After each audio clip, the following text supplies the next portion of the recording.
Hello, my name is Bill Lyons, and I'm a retired administrator and freelance writer, and I've done quite a few other little things in my lifetime. But right now, I have focused in on writing a series of novels that will reflect and catch the real world from both a dramatic to a scientific point of view. I'm sure that people will like to read my novels because I take the extraordinary and extend it out even beyond the realm of logical reasoning, but also keep it real. So, in a few moments, I will be discussing a few of the novels that I've written, and I hope you really enjoy it. I've got my ideas for a lot of my works from travels. I've been all over the world. I have communicated with many different people, and I like to draw in the realism. See, I believe characters define the story. A person can be in any kind of a situation, but it's the characters and how they work their way out of different situations that will actually build the story. And my stories are built upon real world applications to extraordinary issues and problems. So once again, I hope that you all enjoy. Thank you. Greetings, my readers. The first one of my novels that I'm going to talk about this evening is called The Deadly Lover. It was the first one that I did, and some events within my novel coincide with real events, but they've been fictionalized. First of all, The Deadly Lover is a tragic love story between two very different kinds of people. My main character is FBI agent Steve Miller. And Steve Miller is a career-driven man who is obsessed with ridding the world of evildoers.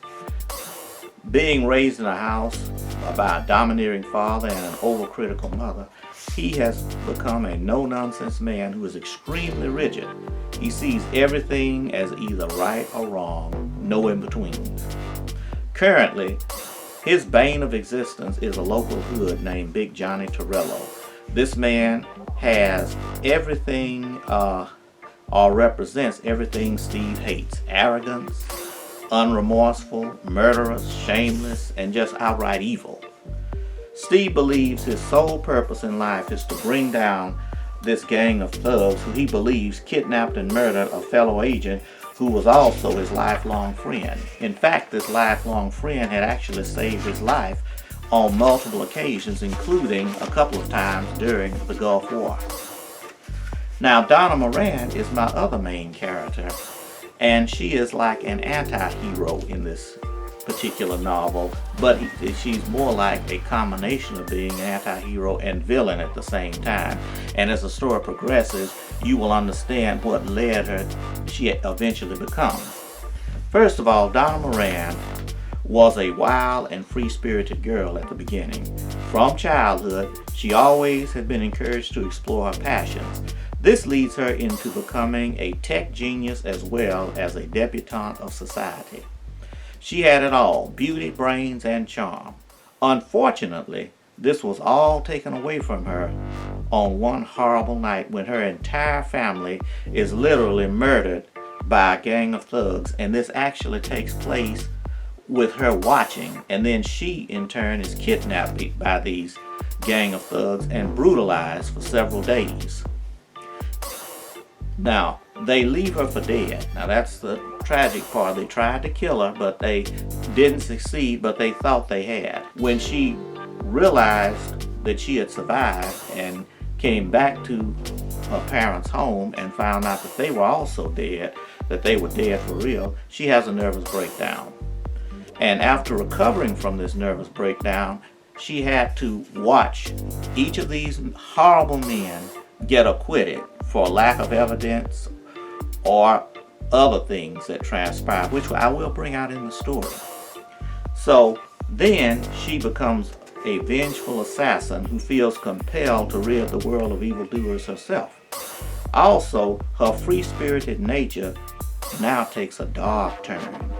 Now she has become the ultimate manipulator, a type of neo-bad girl. Her new world includes S&M clubs, fantasy parlors, handcuffs, chains, whips, and bondage.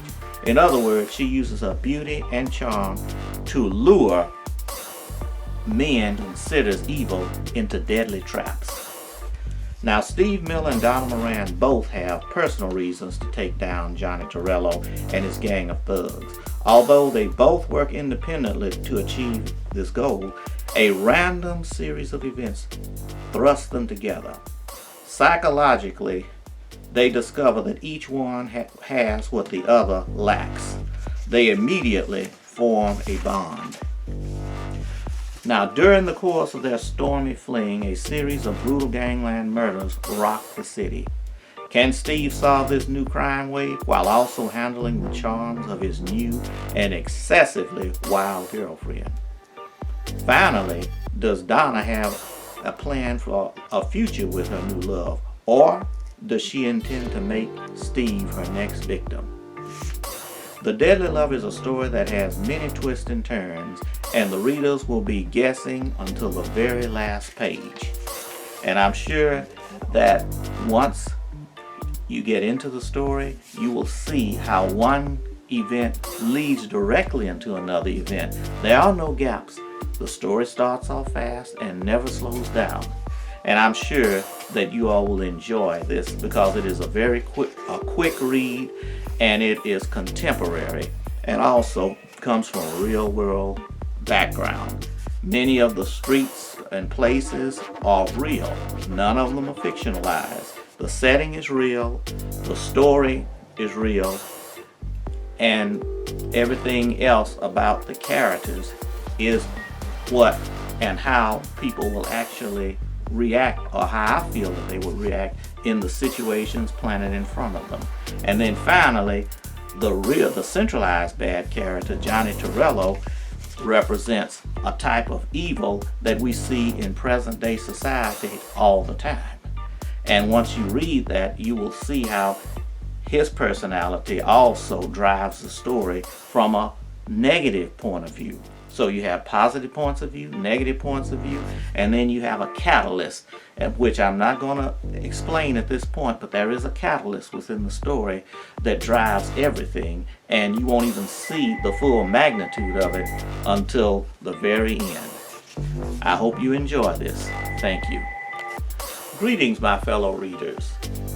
I'm going to discuss my second novel, Dark Obsession.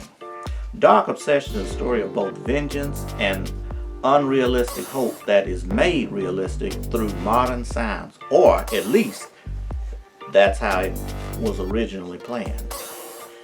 My main character, FBI agent Steve Ace Miller, returns to the city of his birth to attend a class reunion. During this time of supposed rest and relaxation, he comes into contact with his high school sweetheart, Vicki Montgomery. She then informs him that his own parents have been keeping a dark secret from him about her for over 15 long years. Once this secret is revealed, his relationship with his family is shattered. To complicate matters even further, Steve is assigned to investigate a case in which a violent series of murders threatens national security. In addition to this, Steve's own department seems to be hiding certain facts about this case from him. But why? Max Brown also returns to this same city. However, his mission is to settle old debts and locate a missing piece of information that has tormented him for 15 long years. His revenge-fueled rage can only be satisfied by the seemingly impossible dream of reuniting with his long-dead girlfriend. Is he insane? Or has modern science developed something extraordinarily fantastic? Max will stop at nothing to find out the truth. Steve Miller and Max Brown are on a collision course. Both men are driven by betrayal and loss.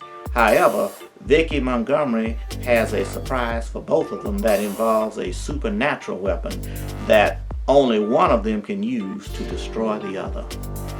Dark Obsession is a modern-day thriller that has elements of suspense, mystery, science fiction, romance, and horror. This fast-paced read also has twists you will not see coming until the very last page. I hope you all enjoy. Thank you. Greetings, readers. I'm now going to discuss my next novel, which is called The Death Dealers. This is a novel in which victims and abusers frequently change places due to carefully guided events. My main character has multiple issues to deal with in this story. First of all, after receiving praise for inventing a new device that will revolutionize our nation's war on drugs, Steve finds himself under attack from a mysterious organization that is bent on world domination. As he searches for the truth behind a massive conspiracy against him, he must endure several unusual trials. Firstly, he must heed the warnings of a former girlfriend whose predictions often mean certain doom. Secondly, he must face personal demons from his own past that threaten his very sanity. And finally, he must survive a Category 5 hurricane while trapped on a deserted island with a cannibalistic assassin who has a gruesome habit of making his victims part of his evening meal. This novel moves very fast, and it also gets straight to the point. But in addition to what I've also listed, there is a massive, and I do mean massive, conspiracy being enacted by a secret organization as well, and those people are known as the Death Dealers. I hope that you enjoy this novel. It's a fast read and will keep you guessing until the very end. Thank you. Greetings, readers. I am now here to discuss my next novel, which is entitled Machines of the Gods. Now, before we actually get into the novel itself, ask yourself a series of questions. What if most modern inventions of today are the result of blueprints left behind centuries ago on orbs by aliens? What if most things we've been led to believe about science and religion have been fabricated by secret organizations in order to maintain control? Machines of the Gods is a novel that explores these possibilities and a lot more. First of all, Steve Ace Miller is assigned to hunt down and capture a vengeful man who is now using forbidden technology from a stolen orb to enact a weird form of revenge against his former employees and everyone else who gets in his way. And he plans to actually expose these secrets to the entire world. Now, how does this take place? Well, first of all, a top secret military facility is invaded by a vengeful maniac who uses this alien technology to wage war against all of his former enemies. Steve Ace Miller's assignment is to stop this New Age terrorist before he can unleash a wave of horrors upon the world more terrible than anything man has seen before. However, Steve's mission comes with special challenges. In addition to unforeseen family issues and professional betrayal, he also faces an enemy who holds the only key to his own father's survival. Unfortunately, Steve's only real hope of success depends upon trusting a woman who has extremely serious issues of her own. This story not only has twists and turns, but it also challenges a lot of our beliefs in things that we've all held closely and beliefs that we've all held dear to our hearts. Now, we've also heard of secret organizations like the Illuminati and so forth. Well, in this novel, we bring out some of these secret organizations and how they can actually control our day-to-day lives as well. And finally, the machines of the gods themselves. What if things like cell phones, third-generation computers, robotics technology, what if all of that actually did come from alien technology, blueprinting technology from thousands of years ago? Well, you ask yourself, what if? Well, in my novel, I will answer some of these questions. I hope you enjoy the read, and my characters, all of them, Diamond Jack, Steve Miller, and all of the others, are strong characters and each character plays off of another character. So you will fall in love with these characters and you won't be able to put the book down. I guarantee it. Just try it. Thank you. Alright, I hope that you all enjoyed my little presentation, and I hope that you will read my novels and also give me feedback. Tell me what you like. So if you see something that you like, hopefully you like all of my books, but if you see one that particularly stands out, go ahead and order it, and then go to my web page and let me know what you think. I really enjoy reading work from my fans or my readers, and I really like to know what's going on. I want to make sure that I've actually hit the mark when it comes to presenting a story that's both believable and exciting at the same time. Once again, when you see something you like, hopefully you'll like all of them, go ahead to my web page and give me your comments. I'll be waiting to hear from all of you. To order, go to Amazon. There are hardback versions, softback versions, and Kindle versions for each novel. So once again, you can order directly from Amazon. Thank you.